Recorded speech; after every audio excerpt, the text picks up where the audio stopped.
ये मुझे अभी यहाँ बंद करने वाले हैं और फिर ये रोटेटिंग मैग्नेटिक फील्ड बनाएंगे ये इलेक्ट्रिक कॉइल से, जिसकी स्ट्रेंथ लगभग अर्थ की मैग्नेटिक फील्ड जितनी होगी। और हम ये देखना चाहते हैं कि मेरा ब्रेन इस मैग्नेटिक फील्ड में आए चेंज को पकड़ पाएगा या नहीं। इस पूरे समय मेरी आंखें बंद रहेंगी, बिल्कुल अंधेरा होगा और मैग्नेटिक फील्ड के अलावा कोई भी चीज मुझसे इंटरेक्ट नहीं करेगी। मैं अपना सर बिल्कुल सीधे सामने की ओर रखूंगा। ऐसे ही करना है ना? बिल्कुल, और इसमें 8 मिनट लगेंगे। 8 मिनट? ठीक है, चलो मैं तैयार हूँ, आप शुरू करिए। हम शुरू करें उससे पहले रिसर्चर से मिल लेते हैं। क्या आप अपना परिचय देंगे? मेरा परिचय, मेरा नाम है शिन शिमोजो। मैं कैलटेक बायोलॉजी का एक प्रोफेसर हूँ, न्यूरो साइंस और एक्सपेरिमेंटल साइकोलॉजी का। कौनी, आप यहाँ पे पहली ऑथर हैं और आपका पेपर पब्लिश होने वाला है इस वीडियो के आने तक ना? यस। तो इस पेपर में है क्या, किस बारे में है ये पेपर? एक्चुअली हम ये देखना चाहते थे कि क्या ह्यूमन ब्रेन मैग्नेटिक फील्ड को रिस्पॉन्ड करता है। ऐसा कई सदियों से माना जाता है कि कुछ बर्ड स्पीशीज में अपना घर ढूंढने की कमाल की शक्ति होती है। इसीलिए होमिंग कबूतरों को लेटर भेजने के लिए यूज किया जाता था। इनकी सटीक दिशा पहचानने की खूबी इन्हें अर्थ की मैग्नेटिक फील्ड को सेंस कर पाने से मिलती है। पर ऐसा करने वाले ये इकलौते ऐसे एनिमल नहीं हैं। कुछ तरह के bacteria, bees, salmon, turtle, rats, dogs, whales, cats, इन सभी के पास भी इनका अपना एक मैग्नेटिक कंपास होता है। डॉग्स अक्सर नॉर्थ साउथ डायरेक्शन में बॉडी करके पॉटी करते हैं। इन्हें बार मैग्नेट्स ढूंढने के लिए भी ट्रेन किया गया है। सामने 3 कंटेनर रखने पर ये मैग्नेट वाले कंटेनर को ही आइडेंटिफाई करें, इसके ज्यादा चांसेस होते हैं। बल्कि इसके भी ज्यादा चांसेस हैं कि सिमिलर कंडीशंस में ये खाने की जगह मैग्नेट को ढूंढ लें। इन सारे एग्जांपल्स को देखकर लगता है कि इंसानों के पास भी मैग्नेटिक फील्ड को सेंस करने की एबिलिटी होनी चाहिए। और अगर आपको लगता है कि ह्यूमंस भला कैसे मैग्नेटिक फील्ड को सेंस कर सकते हैं, तो याद कीजिए ह्यूमन ब्रेन में वैसे ही मैग्नेटाइट क्रिस्टल्स होते हैं जैसे मैग्नेटिकली एक्टिव बैक्टीरिया में मिलते हैं। न्यूरो साइंस में मेरे कलीग्स ने कहा कि इस पर तो विश्वास करना मुश्किल है, ये तो नामुमकिन है। पर कई सारे बायोलॉजिस्ट और जियोफिजिक्सिस्ट ने कहा कि इंसान कोई बाकी मैमल से खास नहीं है। ऑफ कोर्स ये भी मैग्नेटिक फील्ड कर सकते होंगे। पर अभी तक सारे एविडेंसेस थोड़ा कॉन्ट्रोडिक्टरी और कंट्रोवर्शियल रहे हैं। एक्चुअली अर्ली 80s में रॉबिन बेकर ने एक स्टडी की थी, जहां उन्होंने एक स्टूडेंट्स के ग्रुप को इंग्लिश कंट्री साइड पर आधे टेढ़े रास्तों पर सैर करवाई। उनकी आंखों को ढक दिया गया था और उन्हें रोककर पूछा गया कि आपको पता है कि आप किस रास्ते पर आए थे, मतलब आपका घर कहाँ है। तो उन्होंने काफ़ी अच्छे से प्रेडिक्ट किया था कि अच्छे रिजल्ट्स मिले थे। फिर कुछ समय बाद या फिर कुछ सालों बाद यही स्टडी प्रिंसटन यूनिवर्सिटी में की गई और उन्होंने लगभग सेम ही एक्सपेरिमेंट किया था, पर उन्हें वहाँ सेम डिजायर्ड रिजल्ट्स नहीं मिले थे। यहाँ कई कंट्रोवर्सीज है, कई पॉजिटिव रिजल्ट्स हैं, पर कई नाकामयाबी है न्यूरोसाइंस डेटा डुप्लीकेशन और नेगेटिव की। तो एक कदम पीछे जाते हैं और देखते हैं कि क्या ब्रेन मैग्नेटिक फील्ड से इंटरेक्शन पर कोई सिस्टमेटिक और पर्टिकुलर रेस्पॉन्स देता है, जो कोई वेस्टिबुलर एक्टिविटी से ना जुड़ा हो, जैसे विजुअल सीन्स वगैरह। तो ये है हमारा टेस्ट चैम्बर। मैं लाइट ऑन कर देती हूँ। हाँ, तो ये है हमारा मैग्नेटिक। क्या मैं इस रास्ते से अंदर जाऊंगा? हाँ जी बिल्कुल, आपको यहीं से झुक करके अंदर आना होगा। तो मुझे इसके अंदर रेंग कर जाना पड़ेगा? हाँ, फिर इसके अंदर जाकर बैठना है। इसके अंदर आप जाकर बैठ सकते हैं, वहाँ चेयर है। एक मिनट रुकिए जरा, कमाल है ये अंदर चेयर किसकी है? ये जोई की चेयर है, जोई की रिक्लाइनिंग चेयर। वैसे तो इस चेयर को इसके लिए नहीं बनाया गया, पर ये काफी रिलैक्सिंग है। इस केज को बनाने का मेन मकसद है कि अंदर बैठे इंसान को बाहर की इंटरेक्शन से दूर रखना, और इस मॉडिफाइड फेराडे केज पर अच्छे से कंट्रोल रखने के लिए ही, जहाँ पर इलेक्ट्रिसिटी फ्लो करेगी। यहाँ कोई भी साउंड या विजन या टेक्टाइल या किसी भी और तरह की सिमुलेशन नहीं हो सकती, क्योंकि हम ब्रेन के बहुत कमजोर सिग्नल को पकड़ने की कोशिश कर रहे हैं, सबलिमिनल सबकॉन्शियस लेवल पर। ये अर्थ की मैग्नेटिक फील्ड को ब्लॉक नहीं करता है, वो तो सीधे इससे होकर जाती है, और ऐसा ही हम चाहते हैं। देखिए, हम अर्थ की मैग्नेटिक फील्ड को ओवरराइड करने का ट्राई नहीं कर रहे हैं, हम इसे रीडायरेक्ट कर रहे हैं, और थोड़ा फील्ड इधर से बढ़ा रहे हैं, थोड़ा फील्ड उधर से रिमूव कर रहे हैं, और ऐसा करने से हम फील्ड को स्मूथली बैक और फोर्थ मूव करवा सकते हैं। इससे बिल्कुल ऐसा एक्सपीरियंस क्रिएट होगा कि फील्ड जैसे आपके बाहर चारों ओर मूव कर रही हो। ओ, तो आप यहाँ पे यही स्टिमुलेट करने की कोशिश कर रहे हैं? हाँ, आप बिल्कुल। इसे कुछ ऐसा बना रहे हैं जैसे मेरा सर मैग्नेटिक फील्ड में घूम रहा हो। हाँ, पर एक डिफरेंस है। अगर आप रियल वर्ल्ड में ऐसा करते हो तो आपका वेस्टिबुलर सिस्टम भी ब्रेन को सिग्नल्स भेज रहा होगा, पर हम वेस्टिबुलर सिग्नल्स के साथ कंटामिनेशन नहीं चाहते।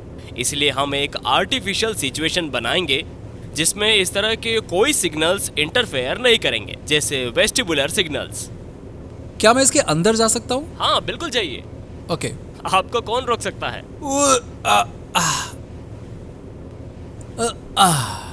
अब मुझे लगता है कि मेरी जॉब के चलते मैं आम लोगों से कुछ ज़्यादा ही साउंड प्रूफ बॉक्सेस में रहा हूँ। क्या यही काली पट्टियाँ मैग्नेटिक फील्ड जनरेट करती हैं?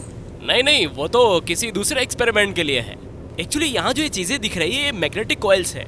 वो मैग्नेटिक कॉइल्स हैं, है ना? और आप देख सकते हैं यहाँ ऐसी 4 स्क्वायर कॉइल्स है, या तीनों डायरेक्शन में फैली हुई है।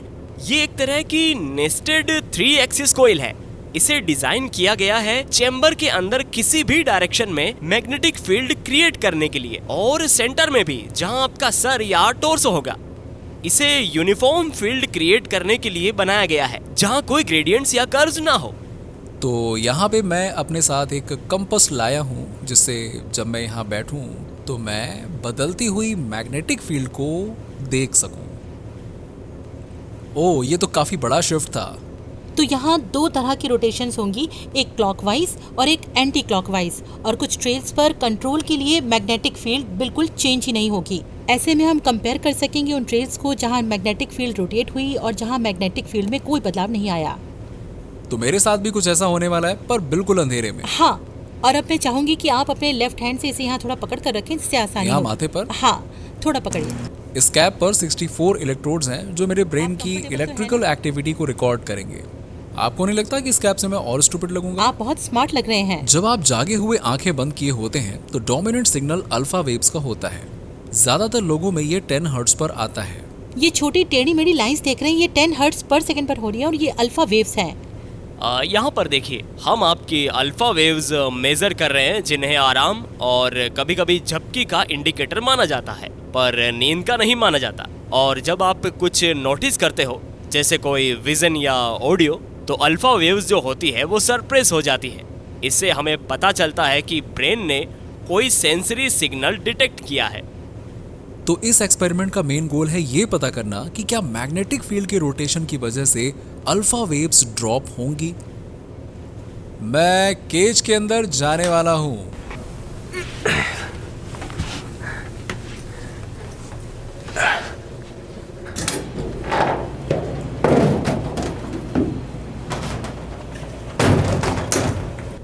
मैं सारी लाइट्स बंद कर रही हूँ, बस एक स्टूल रख दे रही हूँ आपके लिए। मैं कमरे की भी सारी लाइट्स बंद कर रही हूँ और दरवाजे भी। पूरे एक्सपेरिमेंट के दौरान मैं आपको सुनती रहूंगी, आप पर मेरी नज़र रहेगी सिक्योरिटी रीजंस के लिए। क्या आप मुझे सुन सकते हैं? हाँ, सुन सकता हूँ। ओके, मैं एक्सपेरिमेंट को सेटअप कर रही हूँ। हम जल्द ही शुरू करेंगे, आप टिंग टिंग का वेट कीजिए। एक्सपेरिमेंट शुरू हो रहा है। आप देख सकते हैं ये हमारा स्टार्टिंग पॉइंट है। डायरेक्शन के टर्म्स में ये प्रेजेंट 2 वैल्यूज से दूर होगा। हाँ, तो आप देख सकते हैं ये फील्ड रोटेट हुई। हाँ, जाइए। ये अभी तक के सबसे अच्छे हाँ, आप निकल आए। मेरा सर फुड़वाने का कोई मन नहीं था, पर थैंक यू। सॉरी, मुझे लग रहा था कि आपको पता था लगेगा। कि सर पर लगेगा, फिर भी मैं कैमरा के सामने कुछ कहने वाला था। अब मुझे बस जल्दी से रिजल्ट्स दिखाओ। ये मेरे रॉ EEG रिजल्ट्स का एक सेक्शन है। आप देख सकते हैं कि हर 3 सेकंड्स में फील्ड को क्लॉकवाइज या एंटी क्लॉकवाइज रोटेट करवाया गया है या चेंज ही नहीं करा गया। सिर्फ इन्हें देखकर किसी नतीजे पर पहुंचना मुश्किल था, इसीलिए वैज्ञानिकों ने सारे अलग अलग कंडीशंस वाले ट्रेल का एवरेज निकाला और अल्फा पावर को इलेक्ट्रोड्स पर प्लॉट कर दिया। ये किसी ऐसे की रिकॉर्डिंग है जो मैग्नेटिक फील्ड में आए चेंजेस के लिए काफी सेंसिटिव है। मैं इसे प्ले करता हूं, आप देखिए कैसे क्लॉकवाइज और काउंटर क्लॉकवाइज रोटेशन के रिजल्ट्स फिक्स फील्ड के रिजल्ट से अलग हैं। रिकॉर्डिंग रोटेशन से पहले शुरू की गई थी। आप पोस्ट स्टिमुलस रिस्पॉन्स देखिए। खासकर मैं बात करूं तो काउंटर क्लॉकवाइज वाला ये केस। इस केस में सब्जेक्ट की अल्फा पावर में साफ दिखाई देने वाली 3 डेसिबल की कमी आती है, जिसे यहाँ डार्क ब्लू कलर से शो किया गया है। ये अल्फा पावर में लगभग 50% की कमी आई है। अब ये रहे मेरे रिजल्ट्स। मैग्नेटिक स्टिमुलस देने पर काउंटर क्लॉकवाइज के केस में मेरा ब्रेन कुछ खास रिस्पॉन्स नहीं कर पाया, पर लगातार क्लॉकवाइज रोटेशंस देने पर मेरे ब्रेन की भी अल्फा पावर कम हो गई। मुझसे कहा गया ना तो मैं मैग्नेटिक फील्ड से ज्यादा सेंसिटिव हूं और ना ही कम, मैं मिडिल में लाई करता हूं। तो कंक्लूजन ये है कि हमारा ब्रेन मैग्नेटिक फील्ड सेंस कर सकता है, पर वो इम्प्लिसिट और सब्लिमिनल होता है। ये दिमाग का नॉन कॉन्शियस हिस्सा होता है। ये इस बात के पहले सबूत हैं कि थ्योरेटिकली ये इम्पॉसिबल नहीं है कि हमारे पूर्वजों ने दिशा ढूंढने के लिए इसका बखूबी प्रयोग किया होगा। आज के मॉडर्न ह्यूमंस में भी ये एबिलिटी जरूर है। अब यहाँ से अगले स्टेज की रिसर्चेज होंगी, जिनमें हम पता करेंगे कि कैसे इसे कॉन्शियसनेस में लाया जाए, कैसे इसकी स्ट्रेंथ बढ़ाई जाए और कैसे हम इसे अपने फायदे के लिए प्रयोग कर सकते हैं। इसी पे अब काम करना है। अभी तक ये क्लियर नहीं है कि कोई इसका कॉन्शियसली या सबकॉन्शियसली यूज भी कर सकता है या फिर नहीं नेविगेशन के लिए। पर इस स्टडी के ऑथर का कहना है कि ढेर सारी लैंग्वेजेस में ऐसे फ्रंट, बैक, लेफ्ट, राइट जैसे शब्द नहीं हैं। उनमें इसकी जगह कार्डिनल टर्म्स जैसे नॉर्थ, साउथ, ईस्ट, वेस्ट ये हैं। इस तरह की लैंग्वेजेस बोलने वाले नेटिव लोग पेड़ हमारे सामने हैं, इसकी जगह पेड़ हमारे नॉर्थ में है, ये ज्यादा कहेंगे। इंडिविजुअल्स जिन्हें कम उम्र से ही ऐसी लैंग्वेजेस सिखाई गई हैं जिसमें स्पेशल और सोशल डायरेक्शंस को कार्डिनल वे में एक्सप्रेस किया जाता है, ऐसे लोगों में शायद जियोमेट्रिक सेंसर्स जरूर डेवलप हुए होंगे। दूसरे शब्दों में कहें तो शायद उन कल्चर्स के लोग अपने मैग्नेटो रिसेप्शन से अवेयर हों। उन्हें टेस्ट करना भी वाकई में काफी इंटरेस्टिंग होगा। पर अगर ये पता चलता है कि ये खूबी इंसानों के अंदर अब नहीं है, तो ये भी जानना इंटरेस्टिंग ही होगा कि भला किस रीजन के चलते ऐसा हुआ है। पहला कारण ये हो सकता है कि मॉडर्न ह्यूमंस को इसकी जरूरत ही ना हो शायद। दूसरा कारण ये हो सकता है कि हम लोग पहले से ही इतनी ज्यादा आर्टिफिशियल स्ट्रॉन्ग मैग्नेटिक फील्ड से घिरे होते हैं, जैसे MRI स्कैनर्स, एरोप्लेन से लेकर के हेडफोन्स तक। कुछ लोग तो इन्हें 10-10 घंटे लगाए रहते हैं। तो हो सकता है कि हमारा खुद का मैग्नेटिक कंपास इनके बीच में खराब हो गया हो। ऐसा हो सकता है कि मॉडर्न टेक्नोलॉजी ने हमारे नेचुरल कंपास को खत्म कर दिया हो। ये स्टडी ऐसा बिल्कुल भी नहीं शो करती है कि इन मैग्नेटिक फील्ड का आप पर कोई स्पेशल प्रभाव होगा। आपकी बीमारियां ठीक हो जाएंगी या फिर आप स्मार्ट बन जाओगे। और ना ही ये दावा करती है कि आप दिमाग ही दिमाग से बात कर पाओगे। हाँ, इस तरह के टॉपिक्स को लेकर कृपया करके कॉनिन को ईमेल ना करें। हाँ, क्योंकि मैं जानता हूँ आप सभी का दिमाग काफी क्रेजी आइडिया से भरा हुआ है, बाल खराब लग रहे हैं। हाँ, तो अगर आप मैग्नेटिक फील्ड को लेकर ब्रेन के साथ कोई क्रेजी एक्सपेरिमेंट करना चाहते हो, ये स्टडी उसको सपोर्ट नहीं करती है। हाँ, हम इसे सपोर्ट नहीं करते। हम बस इतना कहना चाह रहे हैं कि ह्यूमन ब्रेन अर्थ की मैग्नेटिक फील्ड को फिजिकली सेंस कर सकता है। हाँ। पर यह खुद में एक बड़ी खोज है। हाँ, ये काफी कूल है। ये फ्यूचर रिसर्चर्स के लिए एक बेस बन गई है, क्योंकि आप आगे नहीं बढ़ सकते जब तक कि आपको ये पता ना हो कि ब्रेन इसको सेंस करता भी है या नहीं।